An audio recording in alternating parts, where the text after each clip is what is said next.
We are group number 8 and today we are going to present on Virginia Henderson. Hi everyone. So today we're going to discuss about Virginia Henderson, and she's often called as a nightingale of modern nursing. So let me introduce my group members. We have Princey, Tenzin, Catalina, and Janet.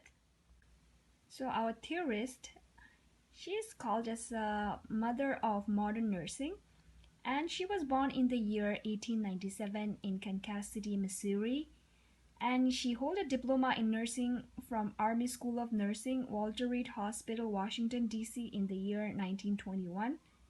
And she holds a doctoral degree from the Catholic University of America, Pace University, University of Rochester, University of Western Ontario, Yale University, and our theorist Henderson has developed need theory.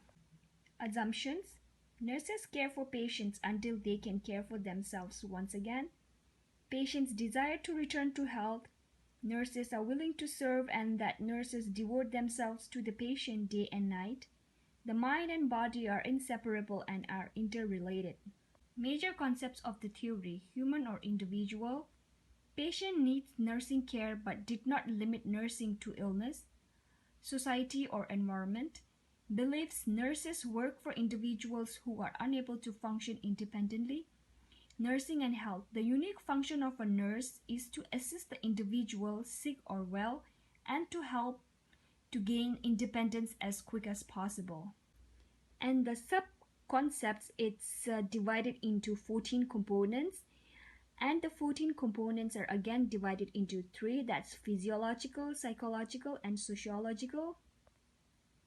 So let me talk in detail about the components. The first one, it's breathe normally, eat and drink adequately, eliminate body waste, move and maintain desirable postures, sleep and rest, select suitable clothes, dress and undress, maintain body temperature within normal range by adjusting clothing and modifying environment, keep the body clean and well groomed, and protect the integument. Avoid dangers in the environment and avoid injuring others. Communicate with others in expressing emotions, needs, fears, or opinions. Worship according to one's faith. Work in such a way that there is a sense of accomplishment. Play or participate in various forms of recreation. Learn, discover, or satisfy the curiosity that leads to normal development and health, and use the available health facilities. Let's talk about strength and weakness of Henderson need theory.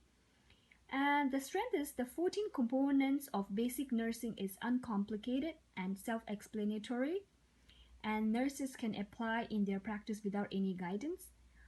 And the weakness of Henderson need theory is there is no concept of the holistic nature of human being. According to our theorists, so we have formulated a case, and our case scenario is Mr. Lee. He's 75 years old male, and he was diagnosed with COPD and hypertension, and he was admitted to hospital due to shortness of breath and weakness.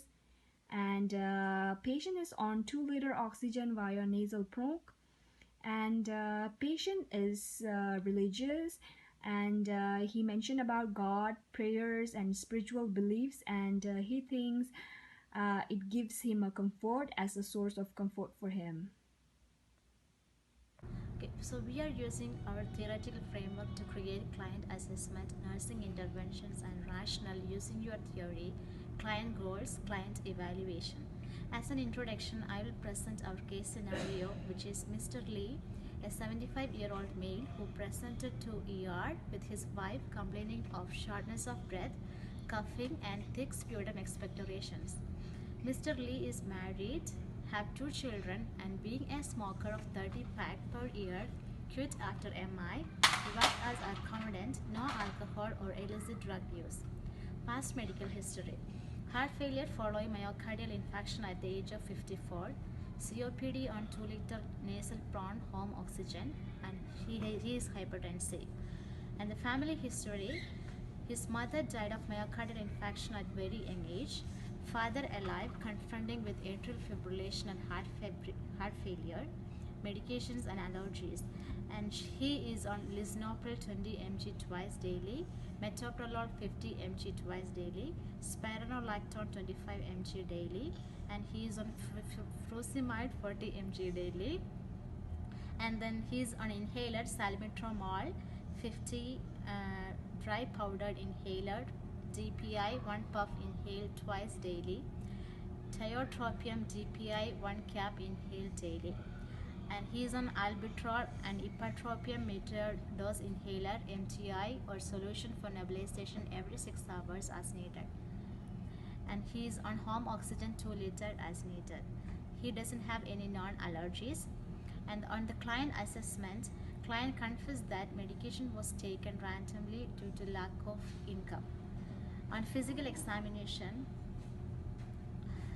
the subjective data: cough, shortness of breath, chest pain with breathing, history of respiratory infection, smoking history, environmental exposure, and her wife is being a heavy smoker and smoke inside the home, and then self-care behaviors. Objective data: during inspection, I found that patient is sitting on the side of the bed with arms propped on bedside table, respirations resting 24 per minute regular, shallow with prolonged expiration, respiration 34 per minute ambulating, increased use of accessory muscles, and anterior posterior versus transverse diameter with widening of costal ankle, slightly flushed face and tense expression. During palpation, minimal and symmetric chest expansion, tactile fremitus equal bilaterally with no lumps, masses of tenderness to palpation. Percussion, diaphragmatic excursion is approximately unequal bilaterally with hyperresonance over lung field.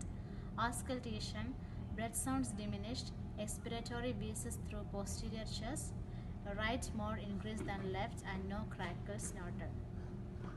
Diagnosis: imbalanced nutrition, less than body requirements related to dyspnea and poor dietary habit, ineffective airway clearance, RT, bronchial secretion and obstruction, activity intolerance, RT, imbalance between oxygen supply and demand, insomnia, RT, dyspnea and decreased mobility, anxiety and changes in health status.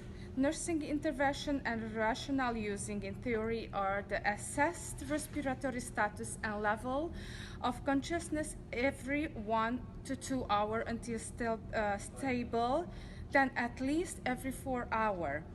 Closely monitor response to O2 therapy, including skin color, O2 saturation, sputum, consistency and respiratory drive.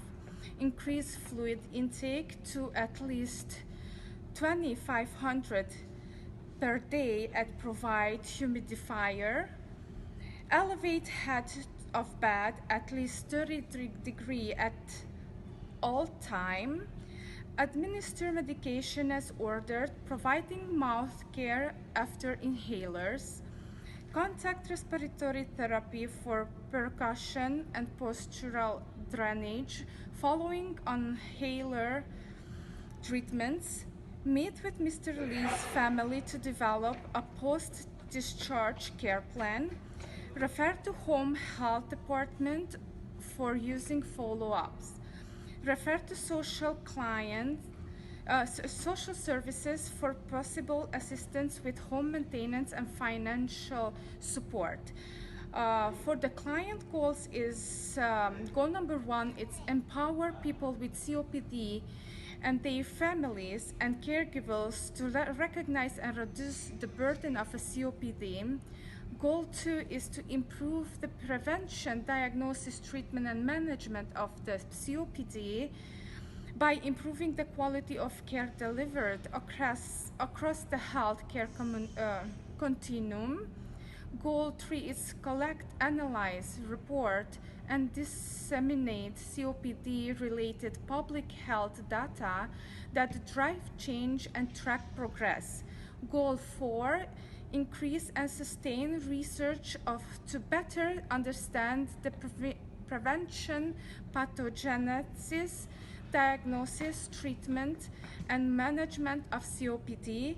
And goal 5 is the translate nursing policy, educational and program recommendation into research and health and public health care actions. Now I will discuss the client evaluation. After the first day in the hospital, Mr. Lee's condition begins to improve slowly. On the discharge 6 days later, he is able to provide self-care with less fatigue and dyspnea. According to Henderson theory, the patient willing to engage and follow the nurse's instruction and work towards his independence. He is using oxygen at night only, admitting it is just security. Although a few scatterwheezes and bronchi are still present in the lungs, Mr. Lee's sputum is thinner, white, and is expectorated. He will also continue using the prescribed inhaler at home. Mr. Lee admits that he will probably never be able to quit smoking, but he agreed to smoke only a garage or outside. At home health nurse will initially evaluate Mr. Lee progress 3 times weekly. Moreover, arrange had been made for a housekeeper to come twice a week for cleaning and laundry. Mr. Lee is glad to be returning home and grateful for arrangement have been made. Now, as a conclusion, I will explain assessment of patient with chronic obstruction pulmonary disease is important to establish an accurate diagnosis. Assist in making therapeutic decision, measuring outcome for clinical and research purposes, and determining prognosis. Chest computed tomography, CT scan are useful in patients who present with airflow limitation and clinical features suggested of COPD, but in whom other diagnoses are being considered. In such a case, a chest CT may indicate another diagnosis. Quantitative parameters from chest CT scan have been used to define longitudinal progression of disease. Assessment of patient with COPD for both clinical and research purposes should incorporate a variety of different outcomes. There are outcomes measures that have been successfully incorporated in large clinical trials and design, and the outcome of these trials can be used to plan future clinical investigation in COPD. Thank you.